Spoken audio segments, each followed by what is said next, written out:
Sound is produced by vibration. Vibration is usually two things coming in contact.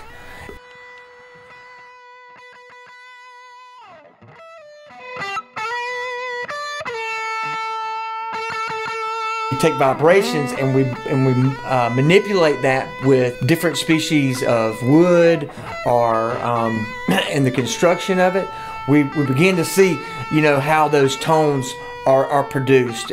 But we all try to remember that it all starts out as that vibration, right? Because I think we get a lot of misconstrued ideas when you have I want this instrument here because of how it looks, right? And then we try to fight so hard to make it sound the way we want it to. If you understand where the vibration comes from to produce that tone, you'll look a little deeper into the what it's made of, how it actually got there. It was something one day that Mike was sitting there playing a set of drums and said, I need to have a better tone, a better quality in this tone. Solid wood will always give you a much more dynamic tone, and you're able to pull that out, the sounds that you're looking for out of a drum that is made of solid wood.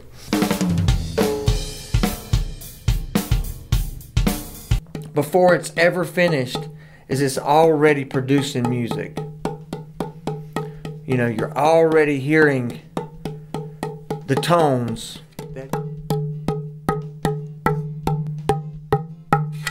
And this is all just with little resistance.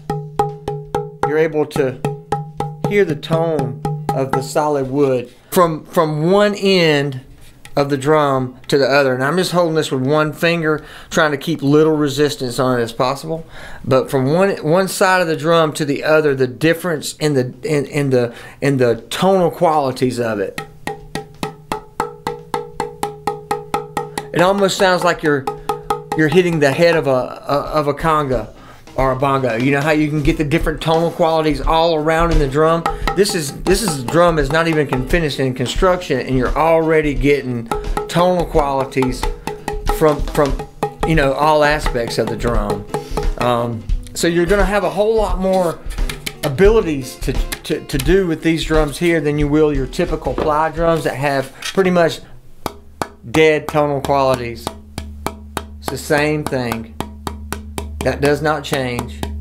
It's the same thing over, and that's just, it's lost. It's lost in the mix. I mean, there's nothing there. It's just dead tone is what it is. You do not have the range of tone in this ply drum that you do in these solid wood drums from Outlaw Drums. When we see a ply like this, they take this and they bend it like that. So this wood is actually, from the time that they bend it, it is now under a lot of stress. So it's constantly trying to separate. Okay? Where in Mike's drums, the wood is not bent at all. Each piece is segmented and put together, so it actually, the wood can breathe. It's not stressed, it's not held tight. So it's able to relax. When it becomes, before it ever is cut and glued, it's already aged. It's already aged a long time. This is a Heart Pine 14x8 snare drum, and tonight was my first time to see it or play it, and it's one of the most beautiful snares I've ever seen and heard. On stage it cuts so well, it literally held a note. So what it does for our environment, if we talk about that, and it's a very important thing these days, is talking about our environment. Mike actually helps the environment a lot by using this reclaimed wood. He doesn't have to go out and buy new product, new wood that where they have to cut down these new trees. He's actually going out there and finding wood it's already there. His drums are made from reclaimed solid woods that he has spent a lot of time driving the back roads of South Georgia, where a lot of times we're riding those roads, we might not see that old shed or that old barn that looks like it's falling apart. where Mike sees something that he can reclaim and reuse and repurpose into a beautiful instrument, where you look at something that a lot of us look at and go, that's just an old barn. Mike sees that right there is a beautiful way to make music. A lot of thought into it by leaving some of the aspects of the wood, the nail holes. You might even actually leave a nail hole here for venting purposes. The imperfections are actually what make some of the drums perfect.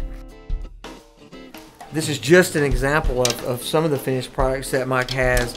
This is a beautiful heart pine drum, constructed with end grain, and it's also the joints are crossed, so it's very strong, and this produces an extremely tight, sensitive, bold sound.